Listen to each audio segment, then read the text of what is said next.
Boa tarde, então. Então, a gente vai começar a avaliação do IPCA e do INPC. E, na sequência, os colegas do SEASA vão apresentar o índice de preços da SEASA. Eu vou deixar a Clarissa apresentar primeiro. A gente pode fazer assim, né? A Clarissa apresentando, então, os dados, e depois a gente passa para vocês. E depois a gente faz uma rodada de perguntas, debates e comentários. Né? Tá joia, então. Clarissa, a palavra é tua. Boa tarde.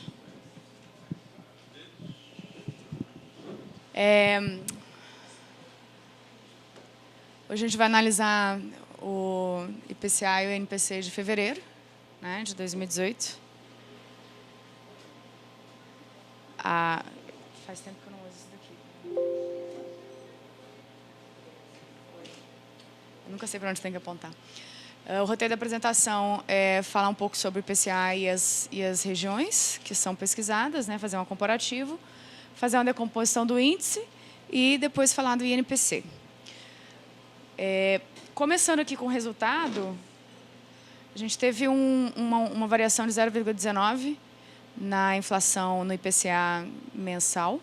Tá? No acumulado no ano, a gente está com 3,10%. Desculpa, no acumulado em 12 meses, e no acumulado ano 0,04. Esse valor está baixo porque se a gente está com o acumulado ano janeiro e fevereiro, em janeiro a gente teve uma variação negativa, então fez com que a gente esteja basicamente na estabilidade aqui quando a gente está falando no acumulado do ano. Em relação ao Brasil, a nossa inflação foi abaixo da inflação brasileira, né? E isso fez com que o nosso acumulado em 12 meses, ele chegasse mais próximo do acumulado em 12 meses do Brasil, que é o que a gente vê nesse gráfico 1 aqui. A gente teve, a partir de novembro do ano passado, a gente tem uma queda grande do IPCA brasileiro, né? Do IPCA de Brasília, e a gente chegou a alcançar em janeiro o mesmo nível do IPCA acumulado em 12 meses, e agora a gente está com essa diferençazinha aqui de 0,24 pontos percentuais, né? 0,24 pontos percentuais. Ou seja, a gente está ainda transitando em torno da inflação brasileira, que é uma boa situação para a gente, né?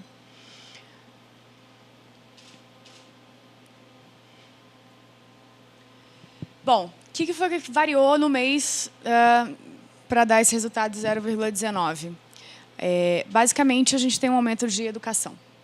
Tá?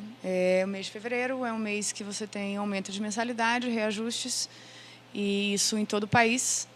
Se vocês olharem aqui, a gente tem para a educação uma variação mensal de 3,13, os outros grupos eles estão com uma variação ali bem abaixo de 1%, né? Ou por volta de 1%, ou por volta de 0, eu diria, né?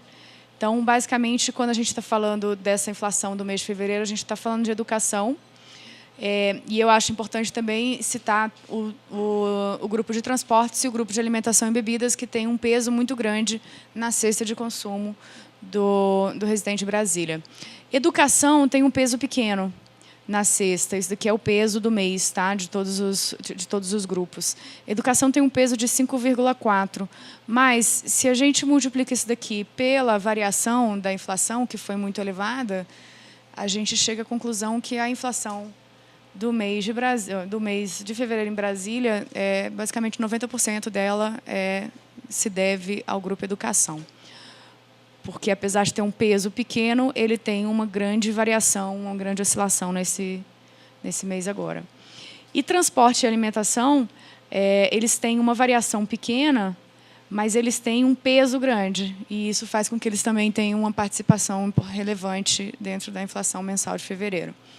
Uma coisa que eu acho interessante notar é que a gente tem, no grupo de transportes, a inflação no Brasil foi bem maior do que aqui em Brasília. Tá? Isso daqui é 0,5% de diferença. Isso aqui se deve, basicamente, ao transporte urbano, que teve aumento de tarifas de transporte urbano em outras regiões que são pesquisadas, que o IPCA é pesquisado, e a gente não teve. Então, essa diferença aqui ela vem desse transporte urbano. E alimentação e bebidas, a gente segue com um vetor um pouquinho diferente do brasileiro. A gente está com a inflação baixa, mas ela ainda assim está maior do que a do país. A gente está vendo aqui que no país está com deflação de 0,33, né? Isso aqui se deve na alimentação fora de casa. A gente tem tido aumentos frequentes, né, nos preços de refeição e lanche, e na alimentação dentro de casa a nossa queda é menor do que a queda que verificada no resto do país. Tá? Bom, próximo. Falar um pouquinho de educação. Ficou pequeno aqui porque eu quis condensar, mas isso daqui é a comparação de todas as regiões que são pesquisadas, que o IPCA é pesquisado. Isso daqui é a inflação no mês do grupo educação. Tá? E o que a gente vê é que Brasília teve a menor inflação entre todas as regiões pesquisadas no grupo educação, né? Outra coisa que é interessante, se a gente pega o mês de fevereiro dos últimos anos, né, dos últimos 4 anos, aqui sendo Educação Brasil, Educação Brasília, a gente vê que a gente está tendo realmente um movimento de acomodação, como a gente vê no acumulado em 12 meses, a inflação está cada vez menor, e isso se reflete no reajuste de mensalidade, porque o reajuste de mensalidade ele reflete a inflação passada, né? Então, basicamente, o que a gente está vendo aqui é que esse movimento ele continua. A nossa inflação nossa variação foi de 3,13 em fevereiro, e no ano passado foi de 3,56. Em 2016 estava super elevada a inflação, foi 6,48, que estava refletindo o ano de 2015. Né? Se a gente pega cursos regulares, que é um subgrupo dentro do grupo educação, que é justamente onde está ensino fundamental, ensino infantil, ensino médio, a gente vê que é o grupo que eleva, ele é o grande responsável, esse subgrupo é o grande responsável por essa inflação no grupo educação. A gente tem um subgrupo de papelaria, que nesse mês não é tão relevante, o grupo de leitura também não é tão relevante. São, de fato, os cursos regulares, que são os grandes influenciadores desse resultado. Tá? Isso em relação à educação. Aí a gente vai ver aqui, ensino superior e ensino fundamental. Ensino superior, apesar da variação não ter sido tão maior assim, a gente tem um peso importante no mês, né? Uma participação importante devido ao peso que ele tem dentro da cesta, ele acaba tendo uma participação importante na variação. Então, se a gente pega o grupo educação, a gente tem ensino superior e ensino fundamental como os itens de maior impacto dentro da cesta, né?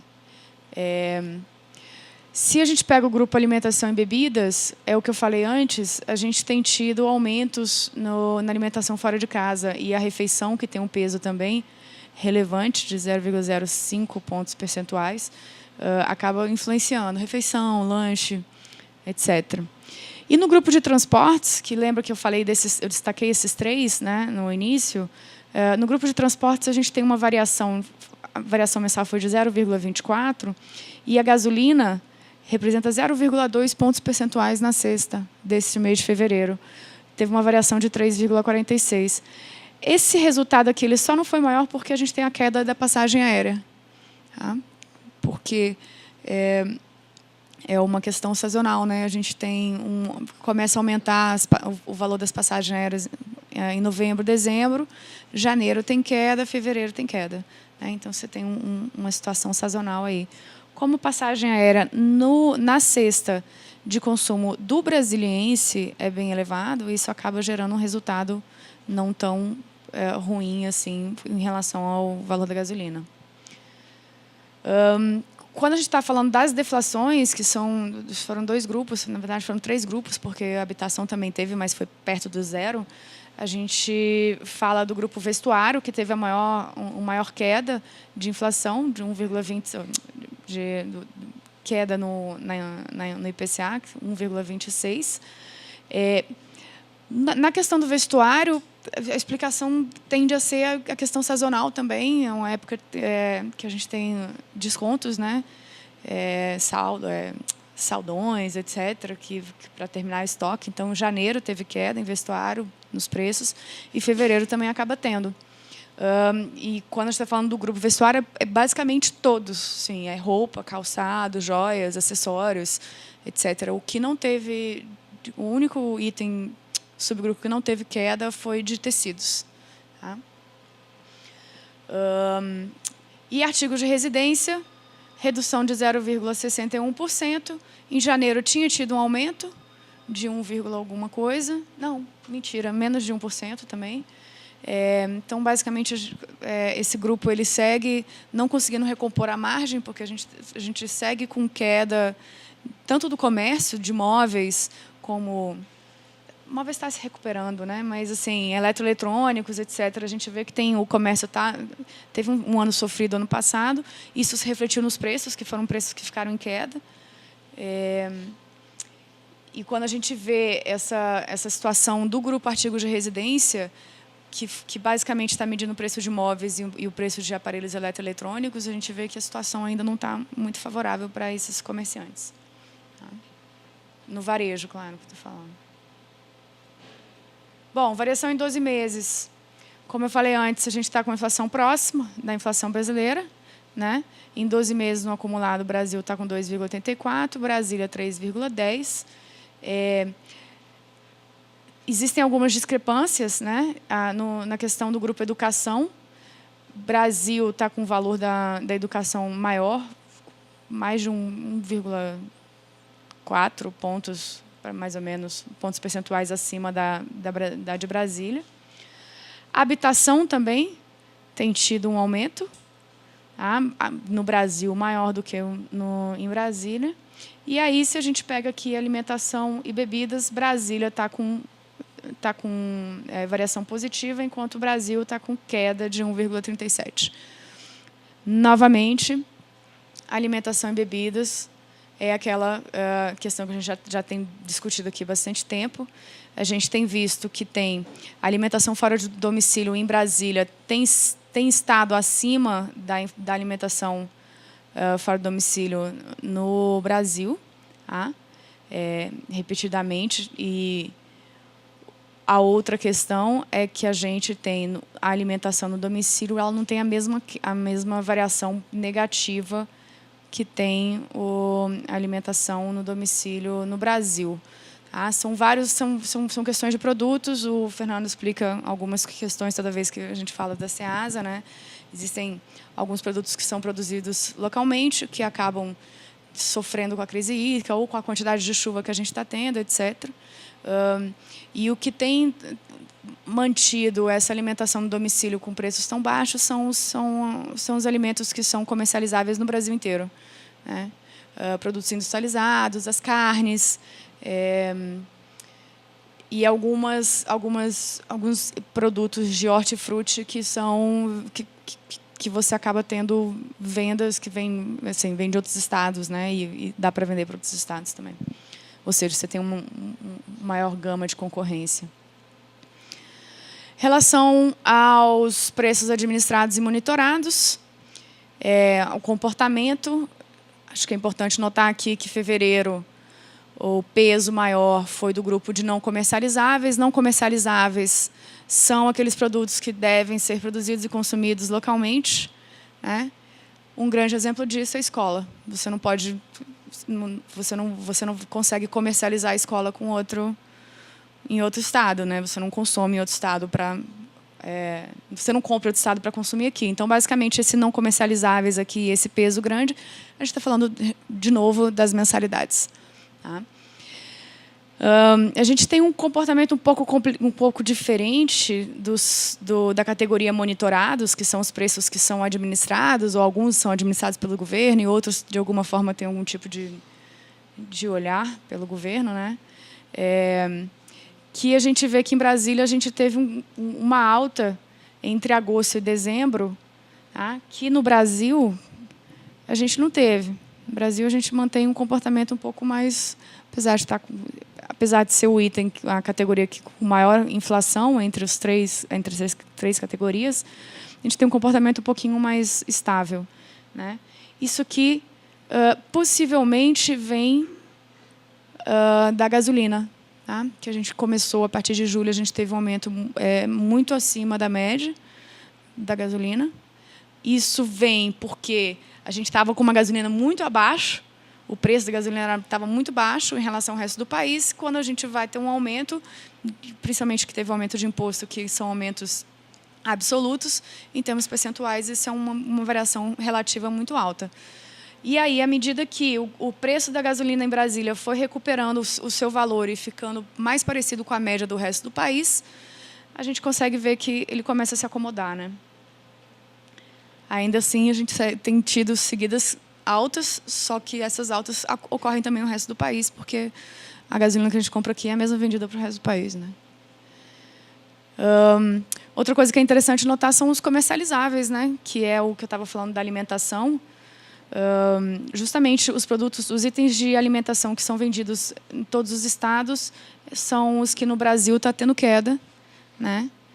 E em Brasília a gente está com um movimento também de redução, só que ainda assim ele está acima do resto do país. Falando do INPC agora, INPC é o índice que avalia a despesa das famílias que recebem até 5 salários mínimos, ou seja, a gente está falando de uma cesta de consumo para a população um pouco mais humilde. A gente tem, em Brasília, uma variação de 0,04. É importante notar que a variação ela tá baixa na maioria dos municípios, né, que são regiões, a gente pode falar município, das regiões que são pesquisadas, tudo em torno de 0 aqui, muito próximo a 0. No Brasil foi 0,18. Isso é puxado pelo Rio, que teve aumento de tarifa de ônibus urbano, se eu não me engano, e de táxi. E passagem aérea também, né? A gente está falando de carnaval, Rio. Mas, basicamente, a gente está... O resultado de fevereiro foi bem estável, né? Acho que é importante a gente notar esse acumulado em 12 meses aqui, que não só está abaixo do limite inferior, né? Como está bem abaixo, 1,81, isso é quase nada de inflação, né? Não dá para dizer nem que tem inflação, uma pequena variação, né? No caso da variação mensal do INPC, a gente vê a mesma situação que ocorreu com o IPCA. O INPC teve uma variação grande no grupo Educação, só que aqui é 1,56. Deve-se lembrar que essa população que recebe até 5 salários mínimos, boa parte dela não necessariamente vai consumir ensino privado, então acaba que tem um peso menor, né? Mas a gente vê que se mantém essa diferença de educação Brasília com Brasil, né? Como Brasília a gente teve uma variação menor mesmo, menor entre todas as regiões pesquisadas, isso daqui se reflete, obviamente, no resultado final. Tá? Em 12 meses, as discrepâncias elas seguem no grupo Educação, no grupo Habitação. Tá? Isso aqui é importante porque ele tem a ver também com o aluguel. O INPC o aluguel do INPC ele tem tido deflações em alguns meses e estabilidade, enquanto o aluguel e o condomínio do IPCA tem tido variações positivas. Isso faz uma diferença, porque são itens importantes aqui na cesta. Transporte, a gente tem essa variação, isso daqui é puxado justamente por conta do transporte urbano nos outros estados, que fez essa variação neste fevereiro. Tá?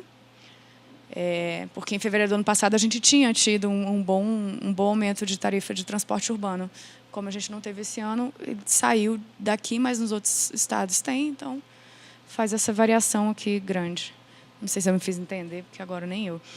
Despesas pessoais tem tido também uma diferença. Tá? E aí, alimentação e bebidas, novamente. Isso daqui é bem o que aconteceu durante, basicamente, todo o ano passado. Brasil com uma deflação, Brasília com uma deflação, mas uma deflação muito menor. A diferença é de 2% ali, né? Então, a diferença continua sendo positiva ou negativa. Então, isso daqui mostra uma situação, grande parte motivada por questões locais também. Tá? Então é isso. A gente teve para terminar, né, IPCA teve uma alta de 0,19% frente a janeiro. Grupos que a gente pode acreditar: educação, alimentação e bebidas e transportes. Educação, a gente está falando das mensalidades nas escolas e reajuste de mensalidade escolar. Transporte, a gente tem um efeito sazonal das passagens aéreas, que teve queda, e um aumento da gasolina. Alimentação e bebida, a gente tem uma deflação na alimentação feita em casa, consumida em casa, enquanto, principalmente os itens de carne, esse mês teve carnes e peixes industrializados, que foram os principais deflações que teve no mês, né? E alimentação fora de casa, a gente tem um aumento aí no valor da refeição. Vestuário, são quase todos os itens do grupo, de roupas, calçados e acessórios. Só que vestuário tem um peso muito pequeno dentro da cesta, então acaba, mesmo com essas reduções, essas variações negativas, ela acaba não impactando tanto assim no resultado da inflação. Artigo de residência, queda de móveis e aparelhos eletroeletrônicos, e aí, no acumulado em 12 meses, a variação está em 3,10%. Saúde, cuidados pessoais, educação, transportes e despesas pessoais são os grupos que estão pressionando a alta aí em 12 meses. Era isso. Obrigada.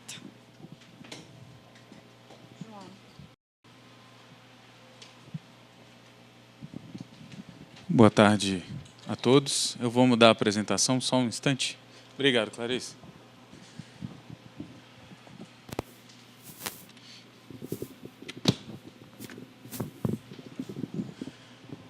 Vamos agora dar uma olhada no que aconteceu no nosso mercado atacadista no mês de fevereiro. Eu já vou partir aqui para a tabela. A gente teve variação negativa, mais em linha com as variações de alimentação e bebidas, né, do Brasil, que aqui em Brasília, tanto para o INPC quanto para o IPCA, as variações foram pequenas, mas ainda foram positivas, né? Para o Brasil, não, já foram ambas negativas. Então, o que pressionou bastante foi o grupo das frutas, com essa queda aí de 6%, porque é um grupo que tem bastante espaço dentro do índice, né? E o grupo das verduras, que apesar de ter pouco espaço no índice, mas a queda foi forte, né? Os legumes ficaram aí em estabilidade, né? Um avanço aí de 0,04%. É bem pequeno, e os ovos e grãos com esse avanço aí de 2,32%. No ano, a gente acumula queda de 3,77%, né, acumulando aí os 2 primeiros meses. O nosso mês de fevereiro aqui foi diferente dos outros 2 anos e apresentou queda. Ainda, né, com a boa produção brasileira e também com uma recuperação aí dos campos locais também. Vendo aqui no gráfico, né, nós tivemos esse pequeno aumento de 0,87 em janeiro e já partimos para essa queda de 4,6 em fevereiro. Composição dos itens aqui, 91% nos grupos frutas e legumes e o resto, 9%, entre verduras, ovos e grãos. Em pontos percentuais, a gente percebe que o índice foi praticamente todo tomado aqui, ó, pelo grupo das frutas, né, que impactou aí 4,31 pontos percentuais do total. E foi ajudado aqui, ó, pela braveza aqui dos 12, né, precisou de 12% para conseguir 0,32 ponto percentual no final das contas, né, e o outro grupo de importância aqui dos legumes quase não moveu o índice, né. Do grupo das frutas, que teve essa queda aqui de 6%, quem liderou a queda foi o abacate, com 57% de queda, o limão, Tahiti, com praticamente 33% de queda, né? E o maracujá, com 31,7% de queda. Para o outro lado aqui, nós temos, liderando os avanços do grupo, a maçã Fuji, com 25,7% de avanço, e o abacaxi pérola com 13%. No setor dos legumes, essa estabilidade se deu pelo encontro dessas forças aqui, né? Enquanto a abóbora japonesa e pimentão, que tiveram aumentos aí de 30%, 40%, né? Do outro lado aqui a gente teve a cenoura, pepino, até a batata, que é um produto com grande peso, né, no grupo, caindo 23%, 15%, no caso da batata 9,6% de queda, né? Um outro produto também muito importante é o tomate, que caiu 1,5%, né? Do trio assim de destaque, né, que é sempre cenoura, batata, na verdade batata, tomate e cebola, né? O único dos três que teve algum aumento foi na cebola, né? Que a gente intitula nacional, mas isso aqui acaba sendo um mix da cebola que a gente recebe lá no nosso entreposto de praticamente 30% de aumento. Tentando passar aqui. Aí.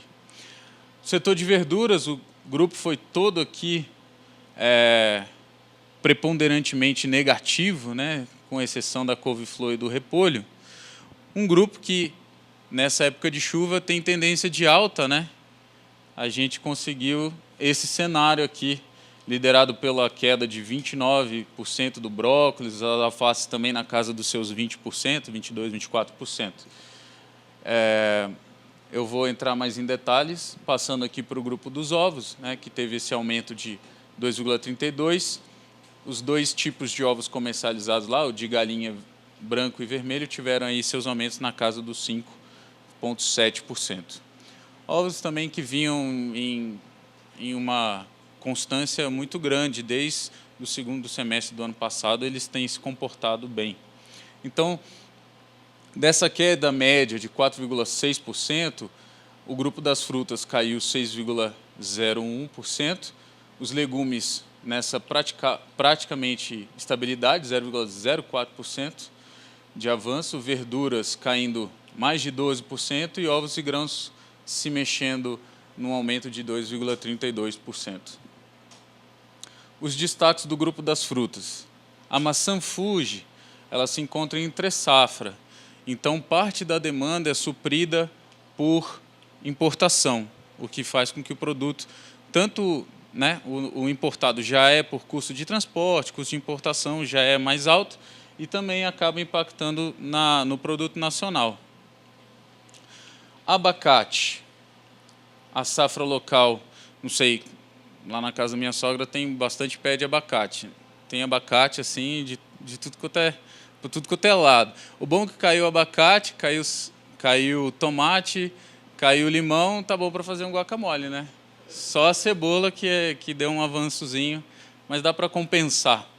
Então, a safra local trouxe esse abacate um pouco mais para baixo, e a Bahia, a gente tem ela influenciando o limão Tahiti, o maracujá e o mamão formosa. No caso do limão Tahiti foi a Bahia e o DF, produção local, né, que trouxeram quase 33% de queda no preço do limão. O maracujá também, o DF acompanhando a Bahia, né, com quase 32% no maracujá. E o mamão, no caso aí a Bahia, seu responsável foi totalmente a Bahia aqui pela queda de 29% do mamão formosa. Os legumes, que tiveram esse pequeno avanço aqui. Nós tivemos a abóbora japonesa, né, com queda de produção local, o pimentão verde prejudicado pelas chuvas, né, uma cultura que sente muito a incidência das chuvas, e a cebola, como eu falei, que reduziu sua produção, que também a chuva não é muito favorável a essa produção, e aí os custos de importação. No caso da cenoura e do pepino, houve maior oferta dos dois produtos, fazendo aqui com que seus preços ficassem mais baixos. A couve-flor, também impactada pelas chuvas, adicionalmente pela demanda boa pelo produto, né? Já no caso do brócolis, das alfaces, né,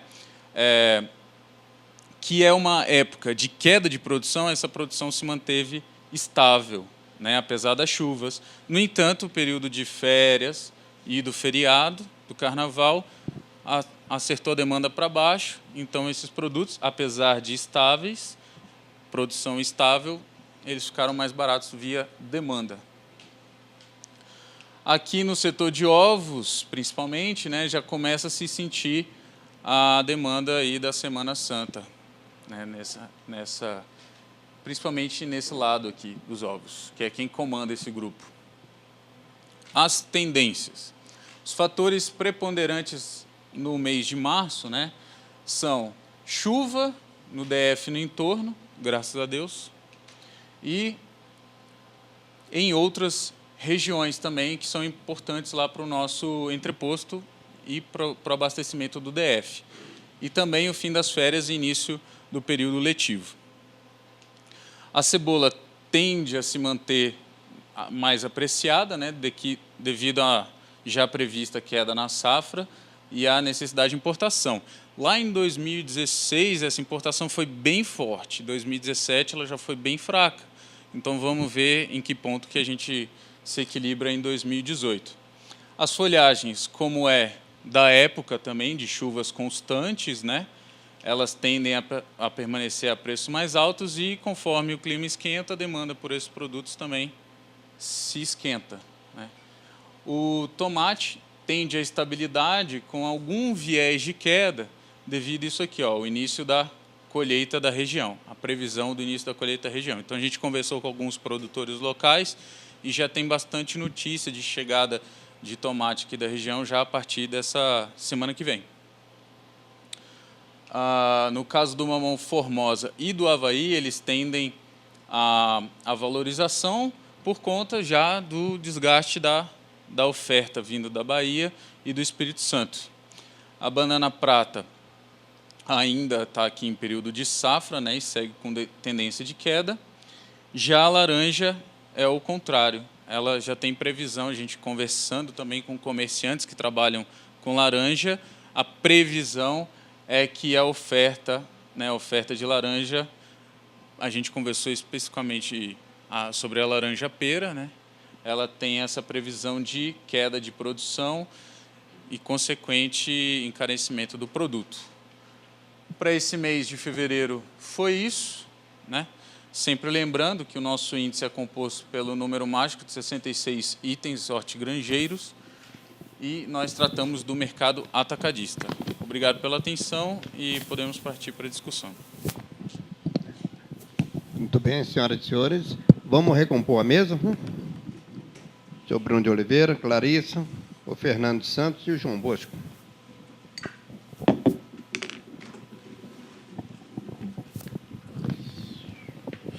Obrigado, Clarissa. Obrigado, João.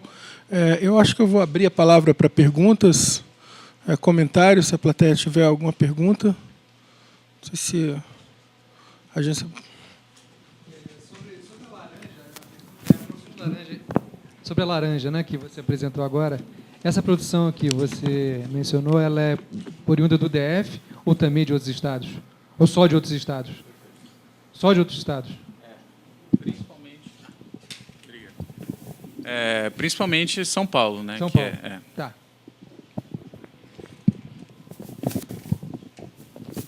Ok, mais alguma questão? Acho que é bom quando a gente consegue trazer boas notícias, né?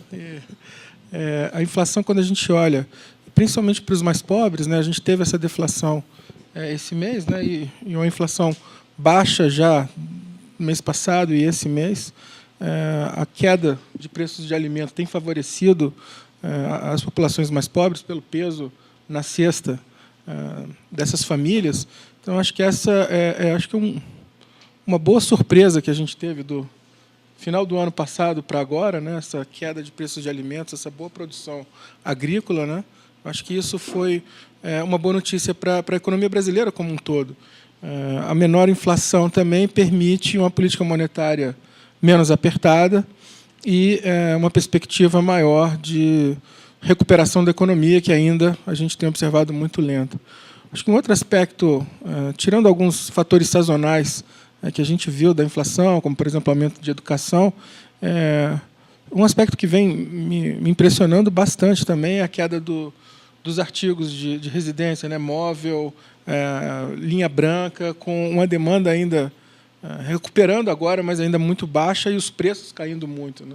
a gente tem visto aqui em Brasília sistematicamente uma queda nesses itens, né? Então, eu acho que esse é um sinal ainda de que nossa recuperação ainda está bastante vagarosa, né?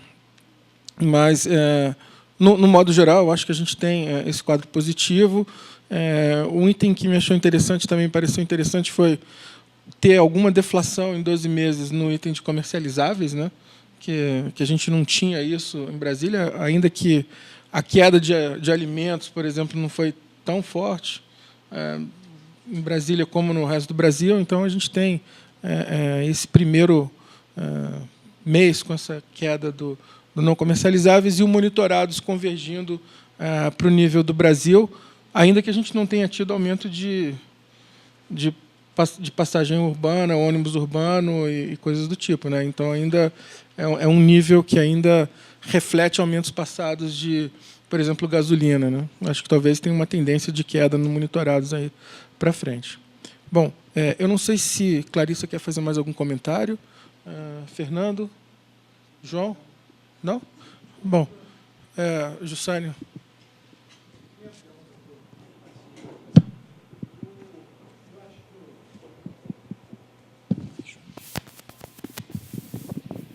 O anúncio dos nossos reservatórios, dos níveis de água, mais recente, deu uma certa tranquilidade em termos de que a gente possa contar no próximo ano com um consumo consciente ainda, um consumo regrado, porque certamente não vamos atingir os 100% da sua capacidade. Mas eu vi, quando o governador anunciou a possibilidade até de reduzir, de cessar o racionamento, eu vi também a DASA anunciando o aumento do volume para o setor agrícola, né, do volume da distribuição, né, para atendimento ao setor agrícola. E nessa mesma reportagem eu vi o depoimento de alguns agricultores que me surpreendeu o grau de redução da produção. A Ceasa também contabilizou essa redução da oferta interna de produtos agrícolas por conta dessa questão hídrica? Então, vamos falar assim, algumas regiões do DF, que são produtoras importantes, para dentro da Ceasa, por exemplo, a região de Braslândia. A região de Braslândia é a região produtora mais importante dentro da Ceasa de Brasília, pela característica dos produtos que são cultivados naquela região. Planaltina, na região do PADEF, é um importante celeiro agrícola do Distrito Federal, mas ali é mais grãos, né? Outro aspecto econômico do setor agrícola, né? O que nós notamos, em especial em alguns produtores, é que eles migraram de cultura, indo para outras culturas que seriam menos dependentes de água. Um exemplo clássico é a mudança da pessoa que trabalhava com a abobrinha Itália para a abobrinha menina, né? Então, porque a menina ela exige um pouco mais de água, a Itália ela aguenta mais, vamos falar, o estresse hídrico. Então, muitos migraram, o que provocou, na verdade, uma redução do preço histórico da abobrinha Itália lá dentro da Ceasa. Assim, as duas caminhavam historicamente em patamares semelhantes de preço, e você hoje tem uma diferença, eu vi o ano passado, uma diferença de mais de 50%, né, da Itália em relação à menina. Então, os produtores de Braslândia realmente eles sofreram mais, né, do que outros locais. O pessoal da Vargem Bonita e outros locais sofreram menos.